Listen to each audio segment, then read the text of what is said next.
Hi everyone, my name is Bashir. I work at a company called Algorithmia as an applied machine learning engineer. And at work we try to democratize access to machine learning algorithms on a daily basis. We have a total of 6,400 algorithms and about, I think, more than 75,000 developers on the platform. And today we're going to talk about how to run a machine learning model on the Ethereum blockchain and how to exchange them in a trustless way, essentially. Alrighty. So to kind of give you an idea of what we're going to talk today, I'm going to give a little bit of context and lay the groundwork before we jump into the protocol and how it works. So we're going to talk a little bit of machine learning, what is machine learning, and what kind of impact it had, the blockchain revolution, and then dive into the protocol, and then we'll have some discussion around that, essentially. Alrighty. So basically, two of the most interesting developments have happened in our lifetime.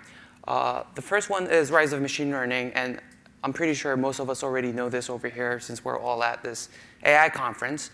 But in the last 5 to 10 years, we had a huge rise of algorithms that start to do things that were not really possible before. So the first thing that really stands up is detecting objects in images. Previously, that wasn't really possible. But right now, if I remember correctly, there is this research paper from Microsoft, and they were claiming that their average accuracy rate was better than the average person. So now we have all of these image classifiers on average, which are better than humans. So we can integrate them in various systems. We can, for example, now find sentiment in text, and that's, for example, being used to measure customer satisfaction levels to understand what kind of service we're giving to them. Another interesting research area is autonomous self-driving cars. A lot of work, money, and effort is being spent towards there, but progress is being slowly made. And the last and not least interesting example is fraud detection in finance. That basically saved companies millions of dollars because they were able to increase their efficiencies in detecting fraud. And that had a really big positive impact today. So if we look at machine learning by the numbers, a few interesting things stand up. So I got this number basically 2 or 3 days ago. In the last 3 months, about 271 AI companies were funded, which is a big jump from last year. About $15 billion were spent funding AI startups in 2017, which is more than 100% jump from 2016. And worldwide, approximately $19 billion was spent on cognitive and artificial intelligence systems. And that's like a 54% increase from 2017. So as you can see, a lot of money is being spent, and this money is just, the amount of money being spent is keep on growing year by year. So we're going to look at an interesting use case here to kind of better understand the impact it had, a little bit more of a tangible impact. So Google bought a research company called DeepMind back in 2014 for about $525 million. So a lot of people were skeptical because of this purchase because they were just pure research. But later, in I think 2016, they revealed that they were able to decrease the data center cooling costs by 40%. And because they were able to do this, Google was able to save tens of hundreds of millions of dollars. They weren't. Google didn't really reveal how much they've saved with that amount, but Google had a report back in 2012 where they were able to make their energy systems more efficient back then, and they reportedly saved $1 billion. So based on this data back in 2012, we can safely say they probably recouped their investment costs at least in a few years. So this is pretty interesting because this kind of shows just by acquiring a pure research company, a company like Google can immediately recoup their costs and also get a bunch of PhDs. So. Was that supposed to be funny? Wait, what? Was that supposed to be funny? Kind of sarcastic. Yeah. Anyway, but there's a button there. It's not working. All right. But the playing field kind of favors bigger tech companies. And what does that mean? So obviously, to be able to favorably use this thing we just talked about here right now, You need to be able to spend a lot in R&D. And if we look at the top tech companies spending in 2018, I didn't really write there. Together, cumulatively, they spend more than $100 billion every year. So this is like awesome, but like if you're not really a big company, you can't really utilize this. So two things stand up. You don't really have that much money compared with these companies. And also number two, some of these like optimizations or whatever, they kind of work if you're at scale. So that's clearly a disadvantage if you're not a big tech company. So for my time at Algorithmia, I've also, at Algorithmia, we try to like provide companies machine learning algorithms to like solve their problems. We've come across all these companies that have a lot of data, for example, but don't have data scientists, and they can't hire data scientists for various reasons. They can't hire them because they're too expensive, or they can't hire them because they don't want to work for those companies. They want to work at a bigger tech company. So a lot of these companies have these data sets, but they're having a hard time, finding data scientists to build models for them. So we're going to get back to this problem in a few slides ahead of from now, but this is currently a big problem in machine learning today, essentially. So when we look at the blockchain revolution, so the blockchain revolution kind of started with Bitcoin in 2009. And when it started with Bitcoin in 2009, Bitcoin was first created as a trustless digital currency system, but we're not going to really focus on the monetary aspect of Bitcoin, but we're going to actually look at something called like the programmable aspect. So when Bitcoin also came out, shortly after they added like scripting to it, like you could program it, but it was a very simple programming language, and it would not allow you to do things like simple for loops. So because of that, some developers back then, kind of disagree. They're like, we should be able to make more sophisticated, applications on top of the blockchain. But Bitcoin core developers disagreed with this sentiment, and they wanted to focus more on the monetary aspect of it. And because of that, in 2015, Ethereum was founded by a group of developers to do exactly what Bitcoin was not doing, to offer a Turing-complete language that would run on the blockchain. And it was like completely programmable, and it was able to run more sophisticated applications compared with Bitcoin. And in 2018, right now, we're seeing a lot of interesting applications being built on top of this platform, and basically next generation applications are being built. So also, these type of applications are called distributed applications, and shorthand, they're also called dApps, as a small info thing. All right, so if we look at blockchain by the numbers, we also see a few interesting things. Back in 2017, Bitcoin hit a market cap of $325 billion. Ethereum hit a market cap of $130 billion, and these numbers are huge. And nearly $1 billion were invested in blockchain-related companies in 2017.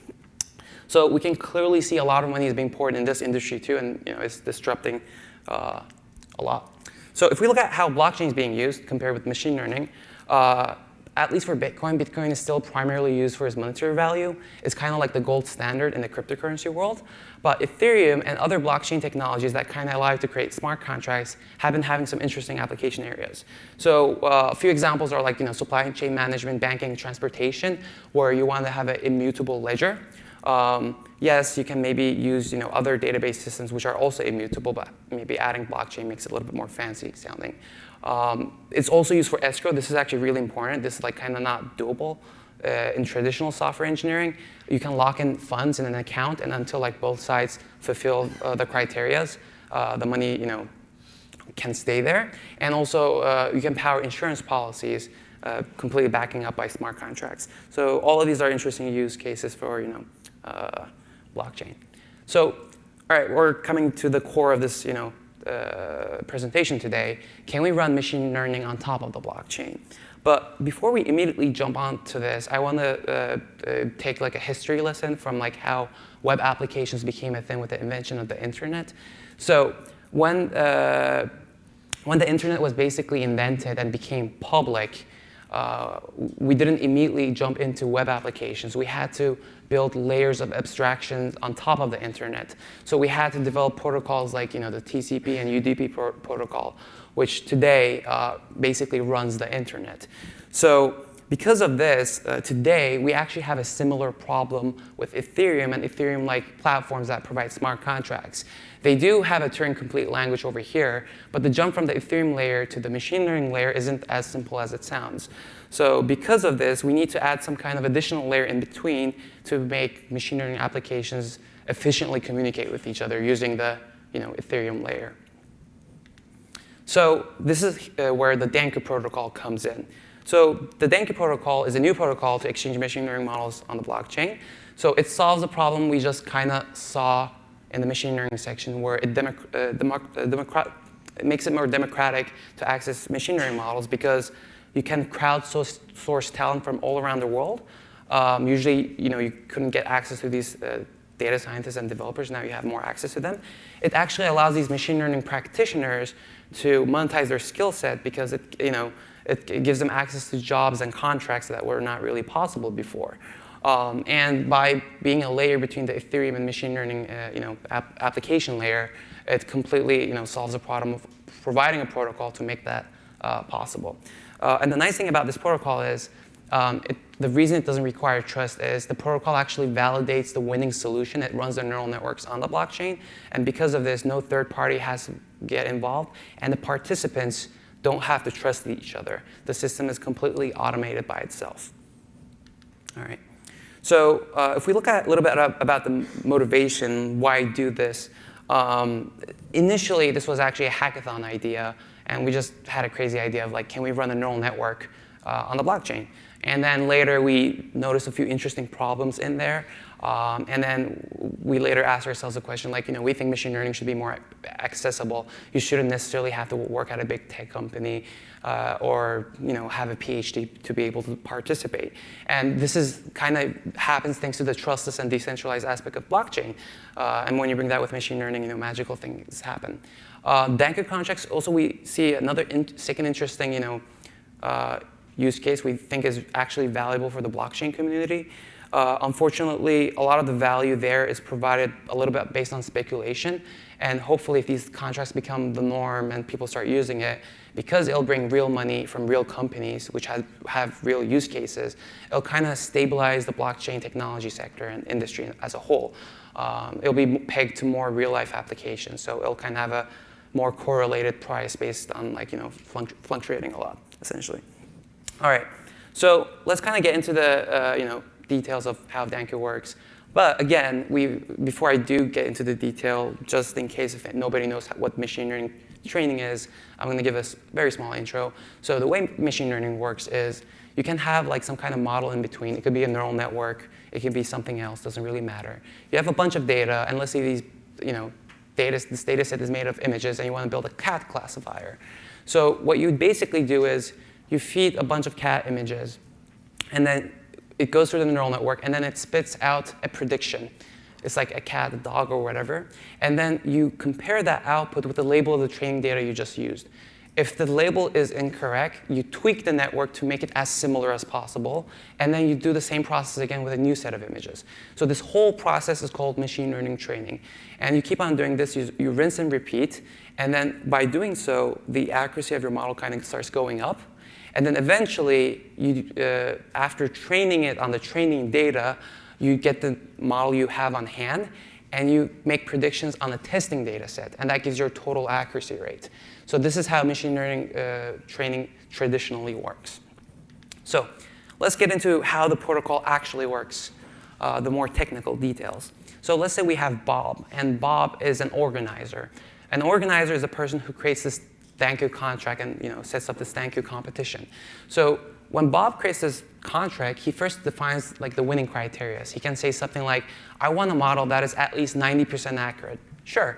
And then he picks a data set for his competition. So that depends on his problem set, right? He wants to build a cat classifier. He picks a data set of cat images. And then at that point, he basically does a few things over here. Instead of providing the data set initially, he first provides the hashes of the data sets. So this is used to cryptographically verify later when he reveals data sets that he's not cheating. I'm not going to get into too much detail over this, but this is some kind of signature you kind of give ahead of time. And then after he initializes the contract tells Bob, hey, Bob, you gave me 100 images. Since we're going to divide 70% of them into training and 30% of them into testing, I'm going to tell you which ones are going to be used for training and which ones are going to be used for testing. Again, this is used to prevent the organizer from cheating out the participants. And then after that's done, Bob gives the contract the training data set. So, and the way the contract verifies this is the correct data set because he provided this hash signature earlier. So this is how the initialization step of the protocol works. And after this is done, voila, now we have a real Danku contract living on the Ethereum blockchain. So step 2. After Bob created his contract, he goes to Twitter. He goes to maybe various forums, and then he posts it there. And he's like, here, this is my problem definition. This is my data set, and this is the reward I put. I put like $5,000 worth of Ethereum in there. If anyone wants to participate, you can participate. So from the participant's point of view, there's nothing forcing them to participate. They can read the criteria, and if it makes sense, if it looks like a problem they can solve, they can decide to participate. So here, let's say Alice, Daniel, and Carol are all machine learning practitioners, and they decide to participate. So they go to the contract, and then they download all of the training data. They do their normal machine learning data scientist thing and train a model, and after doing that, they submit their model back to the contract. So this whole thing that's happening over here happens during something called a submission period, where the contract accepts submissions. And then after the submission period ends, they can't submit anything anymore. And this is important because of the way how the protocol works. So in step 3, now Bob gets to reveal his testing data set. And if you guys remember earlier when we talked about machine learning training, you need the testing data set to empirically tell how accurate a model is to get a score. So this is the step where Bob reveals the testing data set. And now the contract can actually verify the winning solution if it actually exists. And we come to the next step, which is the evaluation period.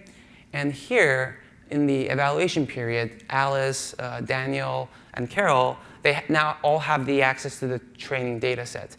And they can ask the contract to evaluate their model. And the contract gives them a score saying, hey, your model was 75% accurate. Hey, your model was 83% accurate.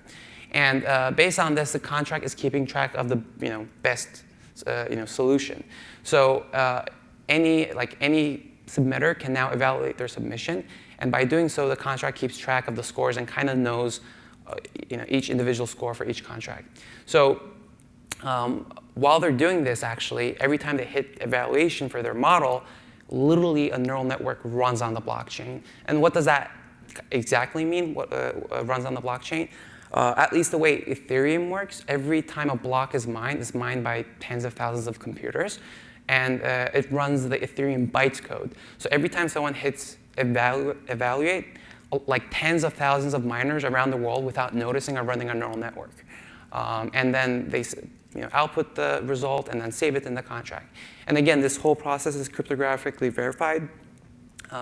In the paper, we go a little bit more into detail how that works, the science behind it. But this is done to make sure nobody can cheat anyone. This includes the organizer or the participants. So after this, we now have a bunch of models, and we have their scores. And now anyone, absolutely anyone, this can be the organizer, Bob, or the participants, can call the finalize function, which will basically end the competition. And at that point, the contract will look at every single submission. It'll look at their scores, and it'll be like, OK, do we have a submission over here that has the highest, we'll get the submission with the highest score. And then now, does this fulfill the criteria Bob put out earlier? And if it does, literally the reward amount put in there is being sent to his account. And if it doesn't, if none of the submissions fulfill any criteria at all, it's refunded back to Bob. So by doing so, the contract, initially Bob sets all the rules and people participate if they want to. But if the participants win the contract, it automatically gets paid out. If nobody can fulfill the criteria, Bob gets his money back. So essentially, this whole process is completely risk-free for everyone. Everyone knows what they're getting into, and the contract self-enforces itself, essentially. All right. So how can we use this technology though, right? What can we do with it? So a few interesting use cases come up that have immediate monetary impact. So for example, a Wall Street investor can commission a model that predicts stock prices for a specific stock or industry. Is that a question? Yeah. So you said when... Oh, can you talk to the mic? Sorry. I think this whole thing is being recorded, so for people watching online. So as you set out, you said that in step 1, Bob had to set a target for a solution to be deemed adequate. Yes. What if there are multiple solutions that satisfy the criterion? Do they split the reward, or is the best awarded the contract? No, that's a very good question. So sorry. All right, so that's a good question. When I say by Bob selects the winning criteria, keep in mind this is like in the business world, when you say you set up a contract, it's pretty flexible. You can say anything you want. So you can say, hey, it can be the best winning contract. If they have the same score, it can be the one that was submitted first. So that's completely up to you. You can even divide it between the first, second, and third person. So that's actually pretty flexible. And also because that's in the contract, the participants can verify them beforehand. So everyone knows what they're getting themselves into. So there's no surprise in there. All right. OK. Let's go back here. All right, cool. So yeah. So for example, a Wall Street investor can commission a model. And this is super useful because as an investor, you know how much money you can actually make if there's an algorithm that can predict a specific stock. So therefore, you literally have a price point. You're like, if I can make, let's say, $50,000 on this, I can easily spend $10,000 on this competition, and I'll make 40 grand. So from that perspective, it's kind of like a no-brainer for that person to set up such a contract. For example, an expense tracking company can create like a receipt image classifier would be another interesting use case. A government transport agency can build like a license plate detector using these contracts. And like a research lab can outsource some of their work for like protein folding problems. So all of these things we just listed over here, they can all be organizers.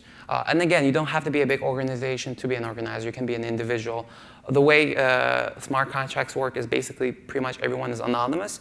So anyone can create this and anyone can participate without needing to trust and know each other. So as submitters, actually data scientists, machine learning practitioners, and graduate students can all participate as submitters, as these people are the ones who have the skill sets to build these models.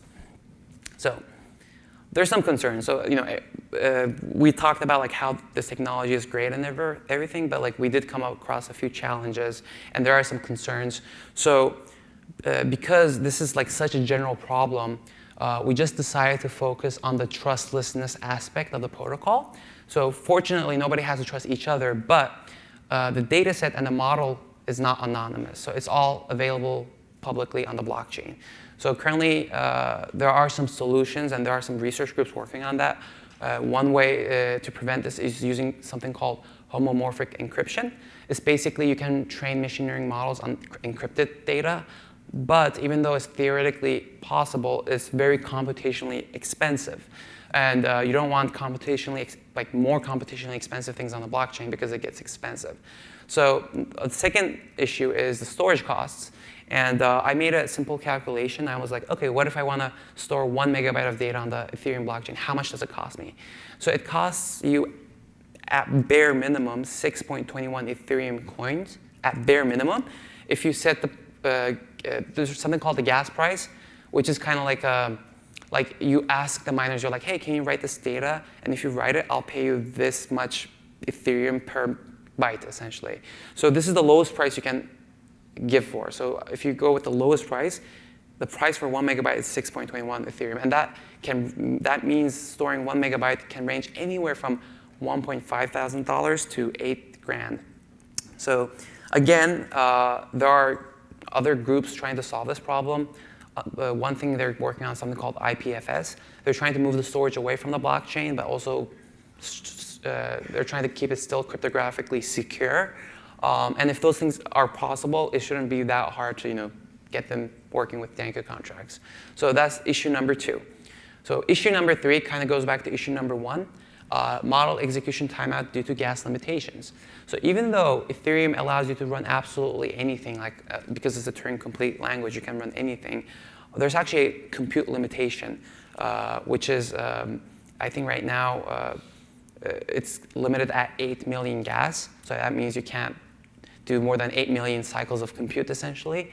And because of that, you can't really run very complicated neural networks and machine learning models. And this goes back to like using homomorphic encryption, which makes an already complex and complicated process more compute intensive.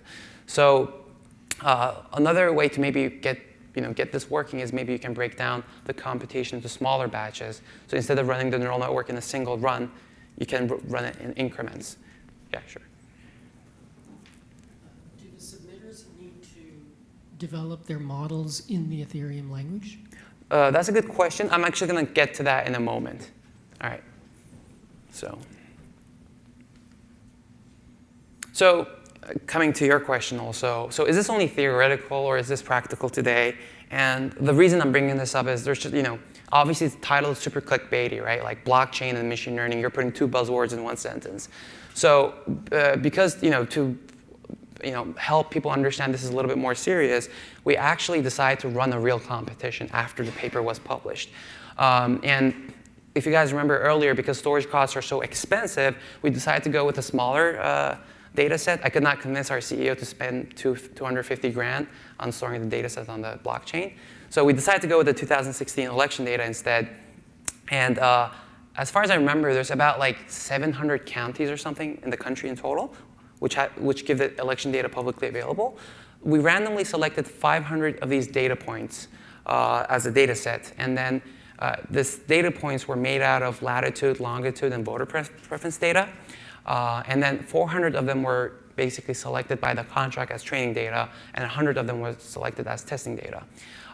And we set a minimum accuracy rate of 50%, so this is basically a flip of a coin. But we did this on purpose. We made it easy so we want as many people to participate since this is the first contract. And we set a total competition time of 52 days. So participants had a total of 52 days to participate in this contract. So I'm going to answer your question here. For this contract specifically, we already defined, let's say, a neural network class where it was pretty flexible. You could define your neural network size, input size, number of weights, neurons, or whatever. Yes, to get it working, it first has to be implemented in the language Ethereum uses. It's called Solidity. But if enough, like the way these things work, generally speaking, is you have a machine learning library, and new models are tended to be supported over time, and people can just reuse them over and over time. So, all right.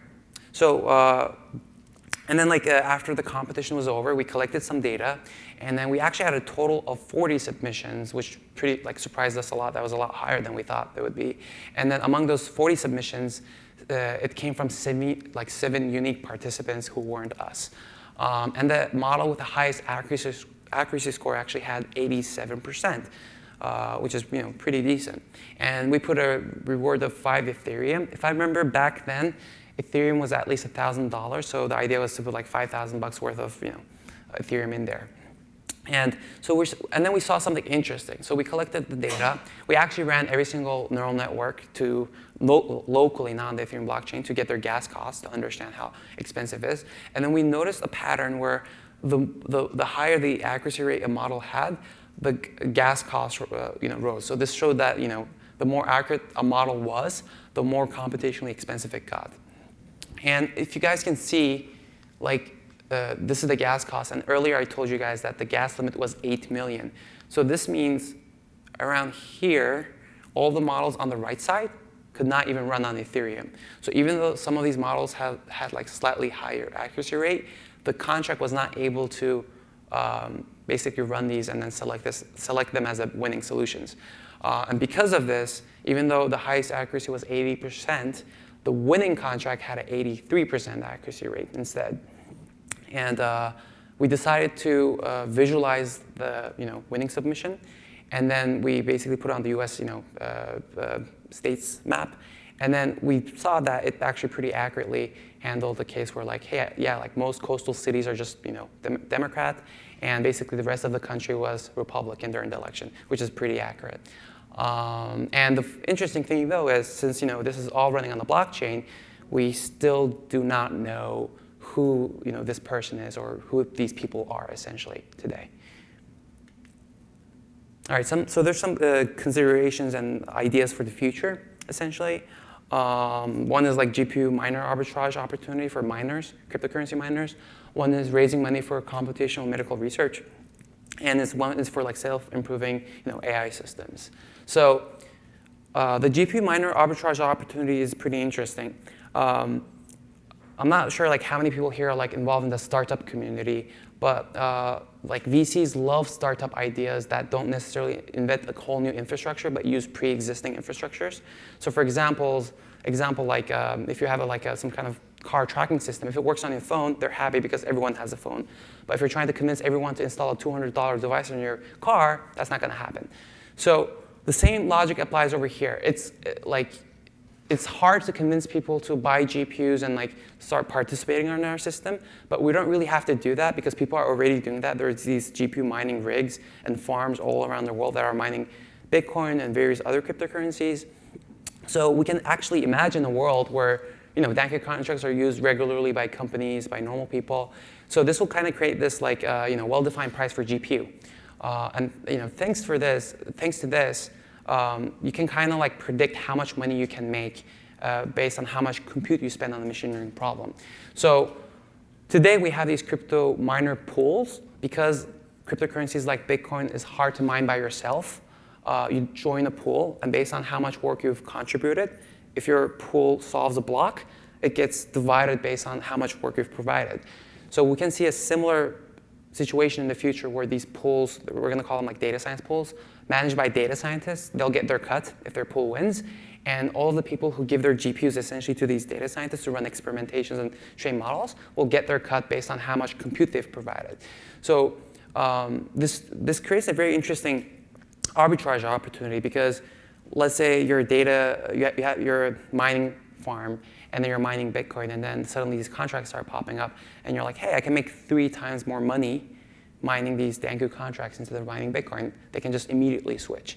So if this starts becoming a thing, I wouldn't be surprised if these pools start forming up, and then infrastructure starts slowly, not completely moving away, but at least part of it will move towards this, and we'll have a lot of GPU compute for Danku contracts. So a second interesting thing. So the interesting thing about this second part is it can actually work today. You don't have to change anything about the protocol. So earlier we talked about the data set and the model not being like private, right? It's all in the public domain. This is not much of a big problem if you're like a place like a cancer research institute, or you're doing like medical research where it's publicly funded, the data sets are publicly available, so they don't really care if it's on the blockchain or not. So basically, you can use the Danku protocol to also solve bioinformatic problems. And basically, the Danku protocol can be used not only for machine learning algorithms, but any kind of computational problem. So basically, I could imagine a world where a cancer research institute can create a contract for one specific protein folding problem. That's not going to necessarily solve cancer, but it'll help them a lot. And they know the value of it, and they can put it there. Maybe they'll put 100 grand. In there, and then people can try to solve it, and if it fulfills the criteria, it'll get paid out.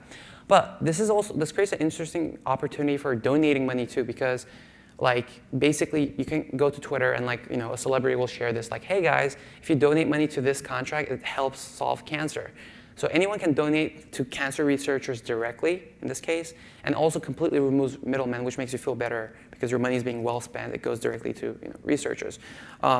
And we already have similar things going on. Like there's a Millennium Math Prize or whatever. I think the award was like $1 million. So this will also kind of like help non-math problems also kind of take advantage of those type of funding opportunities. And we can even imagine some really hard medical problems having maybe contract values of $1 billion that money just keep on staying there and keeps on going up because cryptocurrency gets more valuable, more people donate. We could literally imagine a world where like thousands of companies are trying to solve that problem because there's $1 billion worth of cryptocurrency in there. So this is another interesting opportunity in the future that may come up. A little bit ambitious, but still. So we can also probably have like self-improving AI systems participating in these contracts. And the reason I'm specifically going to like AI system is like financial instruments and the financial sector, it's really hard to participate if you're not a human. Because it's highly regulated. There's a lot of paperwork, and obviously you need to be a human. You need to still go in person to a bank and whatnot. So because cryptocurrencies are basically just an API, the way you interact with them, and machine learning is also basically just software, this is actually an ideal place and situation for self-improving AI systems to operate. So what do I kind of like mean by that? Intelligent systems can basically use this protocol to improve their capabilities. So what does that mean? Like you can have a system that's good at a lot of things, and it's like I want to also be good at detecting human emotions. But because AI systems live on the computer, they don't interact with humans. They can go create a contract, asking for a classifier that can detect human emotions. So it can self-improve itself in domains that it can't really help itself. Another interesting aspect is they can also participate in this new economy, and they can solve some of the machine learning problems that it has came across before. Therefore, it can look at the problem. It's like, hey, I already did this before. This is simple. Immediately solve it and actually start making real money and participating in this new economy. So because it can't really participate in the financial world, this would be a really ideal way for it to actually interact with the real world too, essentially. So in summary, DanQ is a new protocol for exchanging machine learning models in a trustless manner. It helps you crowdsource talent from all around the world. It empowers machine learning practitioners by giving them direct access to contracts and jobs. Also, DanQ isn't theoretical. It's been implemented and tested in the wild. If you guys want, you can go to our repository. It's open source. Check the source code for yourself. And if you want to get into the more technical details of how it works, how is it really safe and trustless, you can read the paper on arXiv. We've put it over there. So thank you for listening. And if you guys have any questions, you guys can walk up to the microphone.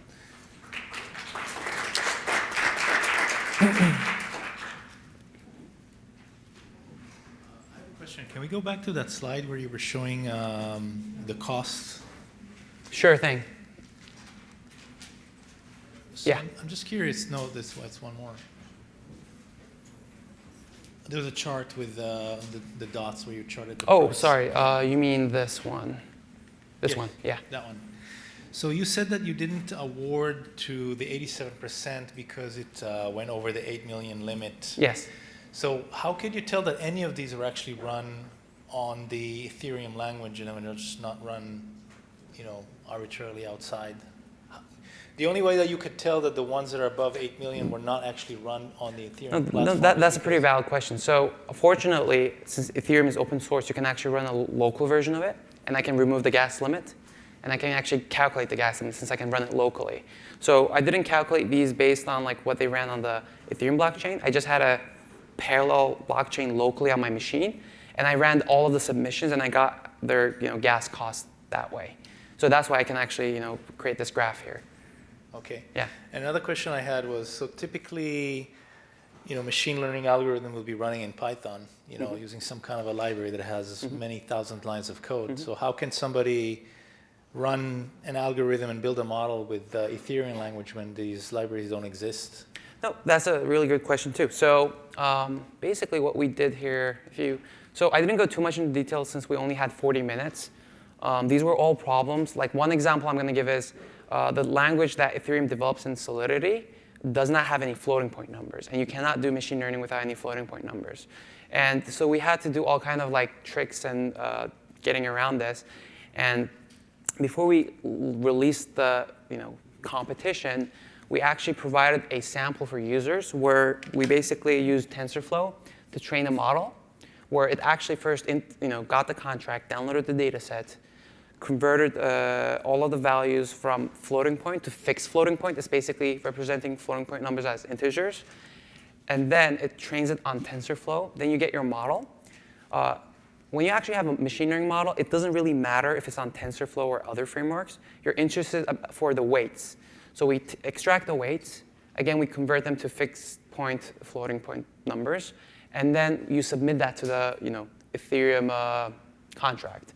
And since the Ethereum contract we wrote supported flexible neural networks, it was able to run that completely by itself. So I do agree there is a step of converting like any model in any framework into an acceptable format that the contract is expecting. But it's mostly just converting floating point numbers into a fixed point number.